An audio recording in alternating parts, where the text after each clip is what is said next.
जय हिंद। आज का आपका क्लास होने वाला है बीएसएससी कार्यालय परिचारिका। और आज का यह स्पेशल क्लास आपके मैथ के लिए होने वाला है। इस वीडियो के अंदर आपको मैथ के ऐसे इंपॉर्टेंट क्वेश्चन करवाने वाले हैं जो कि आपके एग्जाम में बार बार रिपीट हो रहा है। यही से प्रश्न आपके एग्जाम में पूछा जा रहा है। तो आज का आपका ऐसा सवाल बताएंगे जो सीधे आपके एग्जाम में आएगा।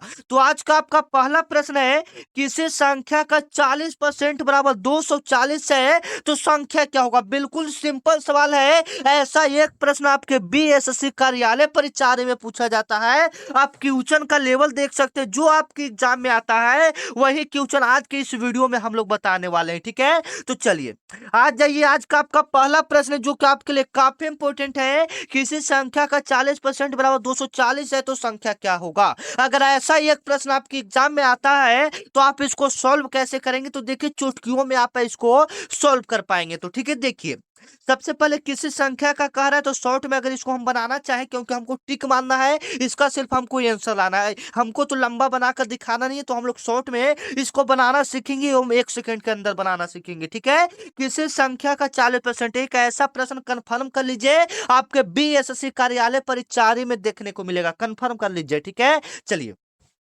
किसी संख्या का, तो संख्या हमको नहीं मालूम है तो क्या लिख देंगे, एक्स लिख देंगे। उसका उसके बाद का मतलब क्या होता है, गुना होता है 40%। तो 40 बटा आपका क्या हो जाएगा, 100।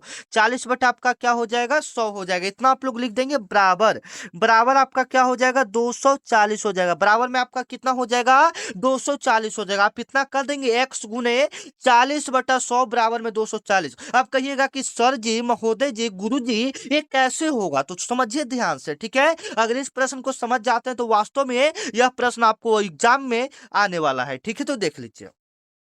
सबसे पहले कोई संख्या कह रहा है, किसी संख्या का कह रहा है तो एक्स लिख देंगे। हमको संख्या नहीं मालूम है तो आप एक्स नहीं, अल्फाबेट का कोई भी लेटर मान सकते हैं, A B C D E F, कुछ भी मान सकते हैं। ठीक है, ये आपका हो जाएगा।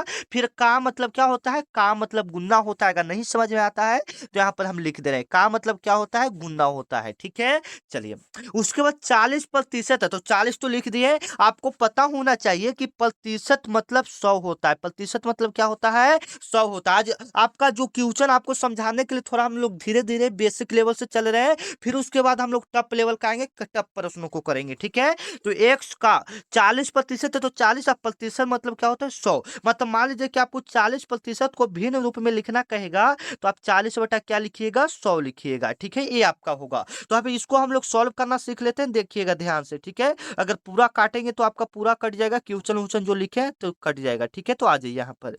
आप देखिए बराबर में आपका 240 दिया है, 240 लिख लेंगे। अब इसको कैसे हल करेंगे, थोड़ा सा ध्यान से समझना है। और आज का क्लास तो आप समझ ही रहे हैं आपके लिए कितना खास होने वाला है। तो आप बराबर में एक नियम होता है मैथ का कि बराबर में आप इसको सामने से काट सकते हैं। तो 40 से 240 जो कटेगा आपका, ये 6 बार में कटेगा। कितना बार में कटेगा, 6 बार में कटेगा। आपको भी बोलना है, ठीक है ना, मन में भी बोलिएगा तो बहुत अच्छी बात है, आपको ज्यादा प्रैक्टिस होगा। ठीक है, तो 40 से 240 कितना बार में कटेगा, 6 बार में कटेगा। आप देखिए अब गुना कैसे होता है। अब देखिए यहाँ पर बराबर हो जाएगा, ऊपर कुछ नहीं बचा तो एक्स बचा, तो एक्स बट्टा आपका कितना हो जाएगा, 100। इतना हो जाएगा, बराबर में आपका 6 हो जाएगा। इतना हो जाएगा, उधर कुछ नहीं तो बट्टा में 1। अब इसको हम लोग क्रॉस मल्टीप्लाई कहते हैं, हिंदी में इसको हम लोग अपने भाषा में तिरछा तिरछी गुना करेंगे। तो यहाँ से एक्स का मान निकालना है तो एक्स बराबर करेंगे और इधर करेंगे। तो एक्स बराबर 100 गुने 6 होगा तो कितना आएगा, 600 आएगा। एक्स का मान कितना आ जाएगा, 600 हो जाएगा। हम लोग संख्या को क्या माने थे, एक्स, तो संख्या हमारा क्या क्या आ जाएगा, 600 आ जाएगा। बिल्कुल क्लियर है। आप इस प्रकार से आसान भाषा में आप इसको बना सकते हैं। ये आंसर क्या हो जाएगा, 600। अगर इसमें स्पीड की बात करें तो हम लोग फटाफट इसको सॉल्व कैसे करेंगे, आ जाइए। संख्या कह रहा किसी संख्या, तो संख्या को मान लेंगे एक, 40% है तो 40/100 कर लेंगे, बराबर में कटेगा 240। तो 40 से 6, 240 6 बार में। अब क्रॉस मल्टीप्लाई यहाँ से भी कर सकते हैं तो कितना हो जाएगा, 600। एक्स बराबर आपका कितना आ जाएगा, 600, जो कि आपका राइट आंसर है। आप ऐसा एक प्रश्न बनाना सीख गए, कमेंट कीजिए हाँ गुरुजी मैं बनाना सीख गया। एक बार कमेंट कीजिए हाँ गुरुजी मैं बनाना सीख गया। और देखिए और इंपॉर्टेंट सवाल है जो कि आपके बीएसएससी कार्यालय परिचारी में देखने को मिल सकता है। यदि 3:5 यदि 3:5 बराबर इतना दिया है तो x का मान क्या होगा? इसमें x का वैल्यू निकालना है, अनुपात एवं अनुपात। सबसे पहले हम आपको टॉपिक क्लियर कर देते हैं। देख लीजिए, पहला आपका जो टॉपिक रहता है साधारण ब्याज हो गया, मूलधन मूलधन ये सब जो आप लोग पढ़ते हैं समय दर, वो वाला आपका हो गया। एक अनुपात समानुपात हो गया, ये सब एक लसम मसम भी रहता है जो भिन्न का लसम रहता है। और भी ऐसे बहुत सारे टॉपिक है जो कि आपके एग्जाम में आते हैं। अभी हम आपको करवाएंगे लाभ हानि भी हो जाता है, प्रतिशत भी हो जाता है, जो कि आपको पहला जो क्वेश्चन है वो प्रतिशत के अंदर ही आता है। ठीक है, तो देख लीजिए, यदि 3:5 बराबर इतना है तो इतना है। ऐसा प्रश्न अगर आपके एग्जाम में आता है बीएसएससी में, तो आप इसको कैसे सॉल्व कीजिएगा? देखिए, सबसे पहले हम लोग क्या करेंगे, 3:5 है तो 3/5 आपको हम पहले क्लियर कर दें कि अनुपात जहां पर रहेगा भाई साहब मेरे गुरु जी, जहां पर अनुपात रहेगा आप उसको बट्टा के रूप में लिख सकते हैं। मैथ नहीं समझ में आता है, मैं समझा दूंगा आपको। ठीक है, जहां पर अनुपात होता है उसको हम लोग क्या के रूप में लिख सकते हैं? बट्टा के रूप में लिख सकते हैं। यहां तक आपका क्लियर हो जाएगा। अगला चीज बढ़ते हैं हम लोग। ठीक है, बराबर बराबर, फिर एक्स अनुपात x-2 है, x-2 लिख देंगे। फिर आपका अनुपात यहाँ पर आ गया, यहाँ पर देखिए अनुपात आ गया, तो फिर हम लोग क्या लिख देंगे? बट्टा लिख देंगे, क्योंकि अनुपात का मतलब जो होता है बट्टा होता है। आप याद रखिएगा, समानुपात रहेगा, 4 गो बिंदु रहेगा, तो उसको उसका मतलब जो होता है बराबर होता है। ठीक है, बट्टा में आपका x+6 इतना कर लेंगे तो हाँ गुरुजी इतना हम लोग कर लेंगे, इतना कर लेंगे आप लोग। चलिए, अब इसको आगे कैसे सॉल्व करेंगे? तो फिर से यहाँ पर आपका आ गया क्रॉस मल्टीप्लाई, तिरछा तिरछी गुना करेंगे, और जो गुना करने के बाद सॉल्व करेंगे वही आपका आंसर आएगा। तो देखिए 3x हो जाएगा, गुना होगा तो 3, तो हम लोग थोड़ा समझने का कोशिश करेंगे, थोड़ा फास्ट करेंगे। ठीक है, 3x प्लस 3 में 6 से होगा तो 18 आ जाएगा। ठीक है, इतना तो आप लोग समझ रहे हैं। अगर हिंदी में समझना चाहते हैं तो समझिए, 3 में x से गुना होगा 3x आ जाएगा बिल्कुल, और फिर 3 में 6 से गुना होगा क्या आ जाएगा? 18। उसी प्रकार से उधर वाला गुना करेंगे तो 5x मतलब 5x माइनस में क्या आ जाएगा? 10 आ जाएगा, इतना आ जाएगा। अब इधर उधर हम लोग करते हैं, 3x इधर होगा, इधर से 5x आएगा तो घटेगा, उधर से 5x आएगा, इधर प्लस में है। देखिए ध्यान से समझिएगा, अगर नहीं आता है तो ध्यान से समझ लीजिएगा, कॉपी पर नोट कर लीजिएगा, ये सब इंपॉर्टेंट है, आप अपने घर पर भी ट्राई कर सकते हैं। ठीक है ना, चलिए, सबसे पहले 3x हो जाएगा, उधर से आपका आएगा -5x आएगा। अब बराबर में -10 तो आपका उधर पहले से ही है, और इधर से -18 जाएगा, तो यहाँ पर आपका बचेगा -2x। इसमें से 3 में से 5x जाएगा तो कितना बचेगा? -2x बचेगा, और इधर -10 और -18 यहाँ पर हम लोग क्लियर कर लेते हैं, वहां पर देख लीजिएगा। यहाँ पर आपका बचेगा -2x, और इधर बचेगा -10 और -18। ये आपका इधर था। अब इसको हम सॉल्व करेंगे -2x। ठीक है, और जब दो माइनस रहे, जब दो संख्या माइनस में रहे, तो ये मेरी बात को ध्यान में रखिएगा, जब दो संख्या माइनस में रहे तो उसका काम हम लोग जोड़ का करते हैं, लेकिन जो चिन्ह लिखते हैं वो माइनस का लिखते हैं। तो 10 और 18 कितना हो जाएगा? 28। लेकिन जो चिन्ह लिखेंगे वो माइनस का लिखेंगे, तो बराबर में आपका माइनस माइनस कट जाएगा, 2 से 28 कट जाएगा, कितना बार में? 14 बार में कट जाएगा। इसका जो राइट आंसर आएगा, एक्स का जो मान आएगा वह कितना आएगा? 14 आएगा। समझ गए? तो हाँ गुरुजी समझ गए। चलिए, कमेंट कर दीजिएगा, बिल्कुल इजी सवाल है, आप कॉपी पर नोट कर लीजिएगा, आप लोग के लिए काफी इंपॉर्टेंट है। ठीक है, 3 नंबर सवाल और भी आपके एग्जाम के लिए काफी इंपॉर्टेंट है, ये आपके सभी एग्जाम के लिए इंपॉर्टेंट है। ठीक है ना, ये वाला सवाल तीसरा, आप बीएससी की तैयारी करें या कोई भी एग्जाम में, लाभ हानि परसेंटेज, ये सब मुख्य टॉपिक है जो आपके सभी एग्जाम में रहते हैं। ठीक है, तो ये 3 नंबर सवाल आपका क्या करे कि एक वस्तु को 20% लाभ पर बेचने पर 240 रुपया का लाभ होता है, तो क्रैमुल क्या होगा? सीपी क्या होगा? क्रैमुल को हम लोग सबसे पहले अगर समझा दे तो इंग्लिश में इसको हम लोग सीपी कहते हैं। क्या कहते हैं? सीपी कहते हैं। लाभ को हम लोग प्रॉफिट यानी पी से दर्शाते हैं। ठीक है, क्लियर हो जाएगा आपका। तो चलिए, इसको बनाते कैसे? तो आपको बचपन में एक फॉर्मूला याद किए होंगे, उसी के आधार पर इसको हम लोग बनाएंगे। ठीक है, ऐसे शॉर्ट ट्रिक भी आपको बताएंगे, वो तो अलग है, लेकिन अभी आप लोग समझ लीजिए। सबसे पहले फार्मूला से बता देते हैं, उसके बाद क्योंकि दोनों आपको बनाने आएगा तो बहुत ही अच्छा बात है। मान लीजिए कि फार्मूला से बता दिए और शॉर्ट में थोड़ा टाइम कम लगेगा। ठीक है, शॉर्ट भी बताएंगे, उसमें सेकेंडों में आप बनाएंगे, फार्मूला से भी आप सीख जाते हैं तो बहुत ही अच्छा बात है। मान लीजिए सेकेंड वाला भुला जाता है तो फार्मूला फिर काम देगा ना, तो देख लीजिए। आपको पता है लाभ प्रतिशत, लाभ प्रतिशत आपको पता है, लाभ प्रतिशत बराबर फॉर्मूला एक हम लिखाए थे, लाभ गुना 100, लाभ गुना 100, अब बट्टा में क्या लिखाए थे? क्रैमुल, जिसको अगर हम लोग इंग्लिश इसलिए नहीं लिख रहे हैं क्योंकि आपको पता है, क्योंकि सब बीएसएससी के बच्चे यहाँ पर इंग्लिश आपका मान्यता नहीं है, आपका हिंदी मैथ जीके का ही है, तो हम लोग ज्यादा हिंदी में ही बात करते हैं। ठीक है, तो देख लीजिए, आपका यहाँ पर हो जाएगा लाभ प्रतिशत। लाभ प्रतिशत आपका इसमें दिया हुआ है, लाभ प्रतिशत दिया हुआ है, तो 20%, जहां पर लाभ प्रतिशत है वहां पर 20% बैठा देंगे। उसके बाद लाभ है, लाभ आपका 240 है, लाभ 240 लिख देंगे गुना में 100। समझने का कोशिश कीजिएगा, लिखने में थोड़ा प्रॉब्लम है, कोई टेंशन की बात नहीं है। बटा में क्रैमुल, हम लोग बिहारी हैं, सब समझ जाएंगे। ठीक है, अब देखिए आपका यहाँ से इतना कर लेंगे। ठीक है, अब इतना करने के बाद किधर लिखे हमको खुद नहीं समझ में आ रहा है। ठीक है, तो देखिए इतना करने के बाद इसको हम कर रहे हैं साफ, या कह सकते हैं इसको, तो एक मिनट, इसको हम कर रहे हैं साफ। ठीक है ना, अगर यहाँ तक देख लीजिए, उसके बाद हम आगे इसका स्टेप बढ़ाते हैं। ठीक है, चलिए, तो इसका जो अगला स्टेप बढ़ेगा वो आपका इधर था, लाभ था 240, लाभ प्रतिशत, एक मिनट एक मिनट एक मिनट एक मिनट, लाभ आपका था 20%, लाभ आपका कितना था 20%, थोड़ा छोटा लिखते हैं क्योंकि हटाना है हमको। उसके बाद लाभ गुना 100, तो लाभ 240 गुना में 100, और ट्रिक आपका 1 सेकंड में बन जाएगा, कोई टेंशन की बात नहीं है, फार्मूला से बता रहे हैं। अब बटा में क्रैमुल, जिसको हम लोग शॉर्ट में क्या लिख सकते हैं, सीपी। अब यहाँ से हम लोग क्या करेंगे, 20% है तो इसको हम लोग क्या लिख लेते हैं, यहीं पर हम लोग 20/100 लिख लेते हैं। 20% है तो बट्टा में हम लोग 100 हो जाएगा। अब इसको देखिए कैसे सोल्व करेंगे। ये कटेगा आपका, ये देखिए, तो ये कटेगा 12 बार में, कटेगा 12 बार में, 12 बार में कटेगा, 12 दूनी 24 कटेगा ना, 12 दूनी 24।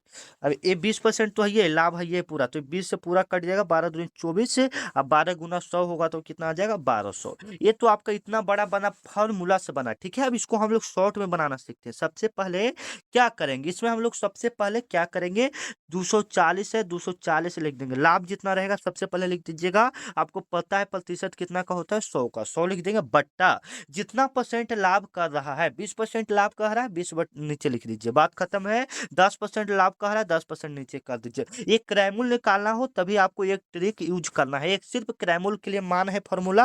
अगर आप दूसरा चीज भी क्रैमुल ये सब निकालना है तो आपको दिक्कत हो जाएगा। ठीक है, अगर सिर्फ क्रैमुल निकालना हो तभी आप इसको यूज कीजिएगा, 240 गुना 100। अब बट्टा में जो लाभ प्रतिशत है उसको नीचे लिख दीजिए। अब ये कटेगा 12 बार में, कितना बार में कटेगा, 12 बार में, 12 गुना 100 कीजिएगा, कितना आ जाएगा, 1200 आ जाएगा। सी ऑप्शन इसका क्या हो जाएगा, बिल्कुल राइट हो जाएगा। तो ये बिल्कुल अच्छी बात है, ये आपको थोड़ा समय बन गए, ये सेकेंड में काम करेगा। ठीक है, तो आप इसको भी समझ लीजिए। ठीक है, चलिए 4 नंबर आपका प्रश्न, जो भी दिक्कत है आप कमेंट में बता सकते हैं कि हाँ सर ये वाला प्रश्न नहीं समझ में आया या ये वाला नहीं। और आप बताइएगा एक बार, क्योंकि आपको मैथ हम बता रहे हैं ना, मैथ आपको क्लास कैसा लग रहा है, एक बार बताइएगा आपको क्लास से कैसा लग रहा है, कि इंपॉर्टेंट लग रहा है या नहीं लग रहा है, जो अच्छा लग रहा है या नहीं लग रहा है, कमेंट में जरूर बताइएगा।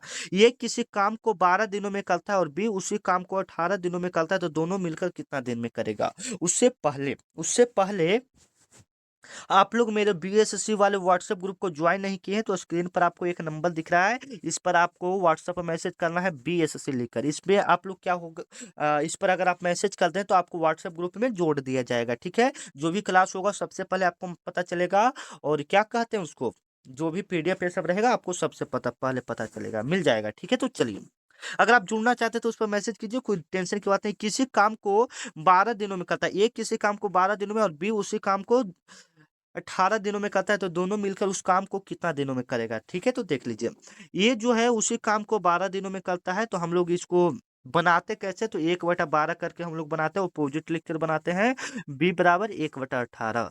ये आपका हो जाएगा, एक किसी काम को इतना इतना, तो दोनों मिलाना है तो दोनों को जोड़ देंगे, 1/12 और 1/18।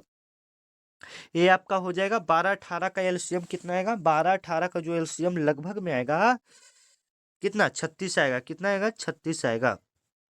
तो 12×3 = 36 और 18×2 = 36, इतना आपका हो जाएगा 5/36, इतना हो गया। हम लोग इसका अपोजिट किए थे, क्या किए थे, अपोजिट किए थे, उल्टा यहाँ किए थे, तो इसको हम लोग सीधा कर देंगे 36/5। तो 36/5 को जो भागा दीजिएगा तो वो आपका आएगा 7.1/5।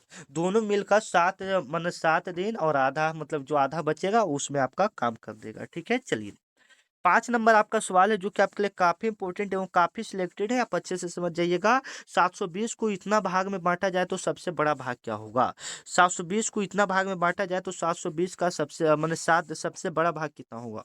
तो देखिए इसको हम लोग शॉर्ट में कैसे बनाएंगे, अगर शॉर्ट में इसको बनाना चाहे तो शॉर्ट में भी बताएंगे, लेकिन लॉन्ग से भी पहले देख लीजिए। 3x प्लस में 5x प्लस में 7x, इतना बराबर, मतलब इतना को 720 में बांटा गया है, तो ये तीनों बराबर आपका क्या हो जाएगा, 8x, 8 और 7 कितना हो जाएगा, 15x। 15x बराबर आपका कितना आएगा, 720 आएगा। इसको हम लोग काटेंगे तो कितना बार में कटेगा, 15 × 45, 15 × 4 = 60, 15 × 5 = 75, तो 4 बार में सबसे पहले लगाएंगे तो 60 है। यहाँ से आएगा 120, तो 15 8 20 से, हाँ 48 बार में कटेगा। एक्स का जो मान आएगा वो कितना आएगा, 48 आएगा। कितना आएगा, 48 आएगा। उसमें आपका कह रहा है कि सबसे बड़ा भाग, तो सबसे बड़ा भाग कितना है, 7। तो 48 आपका एक्स का मान आया, 48 गुना 7 कीजिएगा, 8 7 56, और 28 का 5 31, 316 आ रहा है। यहाँ पर 316 हालांकि ऑप्शन में नहीं है, यहाँ पर 320 वाला होना चाहिए, मतलब यहाँ पर 316 होना चाहिए, 20 की जगह कितना 16 होना चाहिए। ठीक है, चलिए आपका 6 नंबर सवाल है जो कि ट्रेन से आता है, जो कि आपके लिए काफी इंपॉर्टेंट है लंबाई दूरी से। तो इसको हम लोग कैसे बनाएंगे थोड़ा सा देख लीजिएगा। यहाँ पर 54 किलोमीटर प्रति घंटा दिया है और यहाँ पर सेकेंड में पूछ रहा है। तो कैसे हम लोग बनाएंगे, सबसे पहले किलोमीटर को हम लोग क्या में चेंज कर लेंगे, सेकेंड में चेंज कर लेंगे, सॉरी किलोमीटर को हम लोग सबसे पहले मीटर प्रति सेकेंड में कर लेंगे, क्योंकि यहाँ 5 सेकेंड में पूछ रहा है। ठीक है, तो हमको सबसे पहले इसको चेंज कर लेंगे, 54 किलोमीटर को हम लोग क्या में चेंज कर लेंगे, मीटर प्रति सेकेंड में। तो 54 को हम लोग मीटर प्रति सेकेंड में चेंज करने के लिए 5/18 से भाग देंगे। 5/18 से एक तरफ से कह सकते गुना करेंगे, क्या करेंगे, गुना करेंगे। 54 किलोमीटर को मीटर प्रति सेकेंड में गुना करने के लिए याद रखिएगा 5/18 से गुना करते हैं, तो 18 ये आपका क्या हो जाएगा, 54। 18 आपका क्या हो जाएगा, 54। ये गुना होगा तो 15 मीटर प्रति सेकंड आ जाएगा। 15 मीटर प्रति सेकंड आ गया, और पूछा कि 5 सेकंड में खंभा पार करने में कितना लगेगा, ट्रेन का लंबाई क्या है। तो ट्रेन का लंबाई ज्ञात करना है, तो 5 गुना 15 दोनों का गुना कर देंगे, आपका ट्रेन का लंबाई निकल जाएगा। तो 15 पचे 75 मीटर प्रति सेकेंड। अच्छा, लंबाई पूछ रहा है तो 75 मीटर ट्रेन का आपका लंबाई हो जाएगा। आप इस प्रकार से इसको बना सकते हैं। मीटर में चेंज करना है तो 5/18 से आप गुना कीजिए। 7 नंबर आपका सवाल है जो कि आपके लिए काफी इंपॉर्टेंट है। चैनल को अभी तक सब्सक्राइब नहीं किए हो तो चैनल को सब्सक्राइब कर लीजिएगा, क्योंकि यह क्लास आपके लिए काफी इंपॉर्टेंट, काफी जरूरी है। ठीक है ना, क्योंकि आज का क्लास आपके लिए स्पेशल है। ठीक है, चलिए यदि x अनुपात y बराबर 4:7 है, इतना बराबर इतना है, तो इतना बराबर इतना है, तो इतना बराबर क्या होगा, तो देख लीजिएगा आसान से इसको हम लोग निकालना सीखते हैं। x अनुपात z बराबर पूछ रहा है, हम आपको पहले बता रहे थे कि अनुपात को हम लोग बट्टा में लिखेंगे बराबर x अनुपात y। तो x अनुपात y है तो उसको हम लोग सबसे पहले 4/7 लिख लेते हैं उसको, क्योंकि काम नहीं है। फिर अगला 14 बट्टा क्या लिखेंगे, 15। अब इसका आप लोग सॉल्व कीजिएगा तो आपका आंसर आ जाएगा 7 चौका कितना हो जाएगा, 7 दूनी 14, 4 दूनी 8, 8/15। 8/15 को हम लोग क्या लिखेंगे, 8:15 के रूप में लिखेंगे। तो यहाँ पर ए वाला जो ऑप्शन है बाबू वो क्या हो जाएगा, बिल्कुल करेक्ट हो जाएगा। ठीक है, इस प्रकार से आप इसको बना सकते हैं। चलिए 8 नंबर आपका सवाल है, एक आयत का परिमाप 84 सेंटीमीटर है और लंबाई इतना है, तो इतना का क्या होगा। एक आयत का परिमाप इतना दिया हुआ है, उसका लंबाई जो है, जो लंबाई है, समझने वाली बात है, लंबाई जो है वह चौड़ाई से दुगुना है। मतलब मान लीजिए कि चौड़ाई x है तो लंबाई कितना है, दुगुना है, यानी 2x है। इसका परिमाप आपका दिया है तो इसका परिमाप यहाँ से निकालेंगे तो परिमाप बराबर होता है 2 इंटू लंबाई प्लस चौड़ाई। तो चौड़ाई चौड़ाई आपका परिमाप दिया है तो परिमाप 84 है, इधर 2 इंटू लंबाई प्लस चौड़ाई, तो ये 3x हो जाएगा। 2 इंटू एल प्लस बी, तो ये दोनों जुटेगा तो 3x, और 2 से गुना होगा तो 6x। यहाँ से निकालिएगा तो ये कितना हो जाएगा, 16। कितना, 12×6 = 84, नहीं 12×6 = 72, नहीं 14×6 = 84, हाँ 14×6 = 84। 14 बार में कटेगा, एक्स का मान कितना आ गया, 14। एक्स का मान 14 और एल का मान कितना, 2 गुना 14 तो 28। एल का मान 28 और बी का मान 14। तो यहाँ पर क्षेत्रफल पूछ रहा है, 14 गुना 28 कीजिएगा तो 392 इज राइट आंसर। आपका बिल्कुल सिंपल है। आप इस प्रकार से, थोड़ा टफ है तो आप लोग को समझने की कोशिश करना है। अब चलिए ये भी बिल्कुल सिंपल है, आप इसको आसानी से हम लोग बनाना सीखेंगे। आ जाइए देखिए, सबसे पहले 500 है, 500 कर देंगे गुना, प्रतिशत आपका कितना का होता है, 100 का, बट्टा में कितना 25%। ये आपका हो जाएगा। बिल्कुल सिंपल तरीका है, आपको समझने की कोशिश करना है। ठीक है, तो देख लीजिए ये आपका कितना बार में कटेगा, 25×4 = 100, 25×4 कितना हो जाएगा, 100। यहाँ पर आपका गलत हो रहा है, ठीक है ना, किसी संख्या में, ओ सॉरी सॉरी सॉरी सॉरी, किसी संख्या में है तो संख्या को हम लोग क्या मान लेंगे, एक्स मान लेंगे। क्या मान लेंगे, एक्स मान लेंगे। उसमें 25% का वृद्धि हो रहा है, उसमें 25% का क्या हो रहा है, वृद्धि ध्यान से समझने वाला बात है। उसमें 25% का क्या हो रहा है, वृद्धि।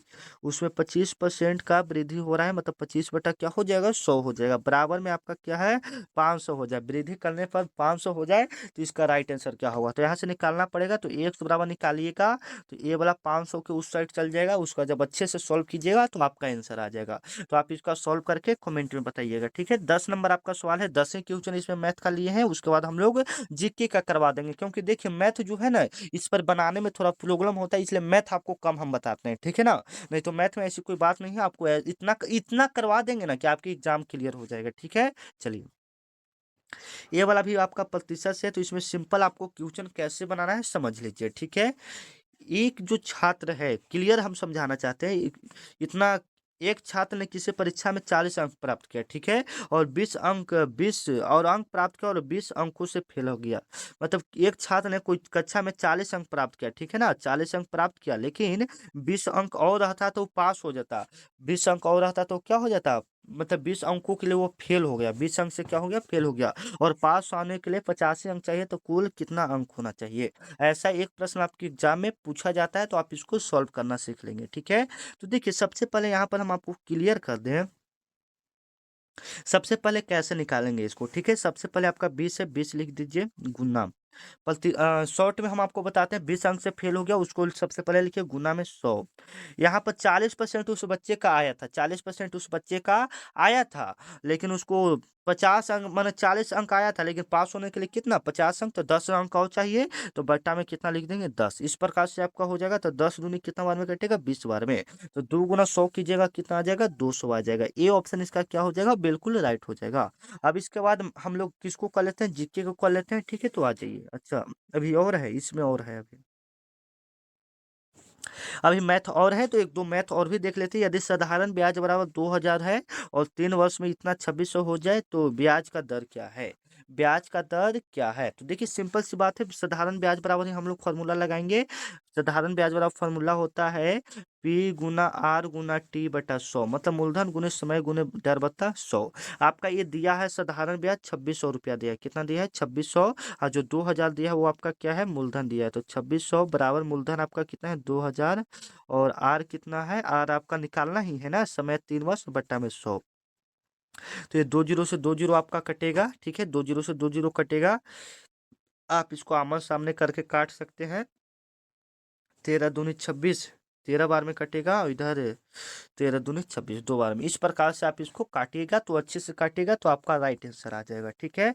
अब चलिए, अब हम लोग किसको कर लेते हैं, जीके को कर लेते हैं। 1 मिनट, अब जीके आ गया आपका, ठीक है। आ जाइए।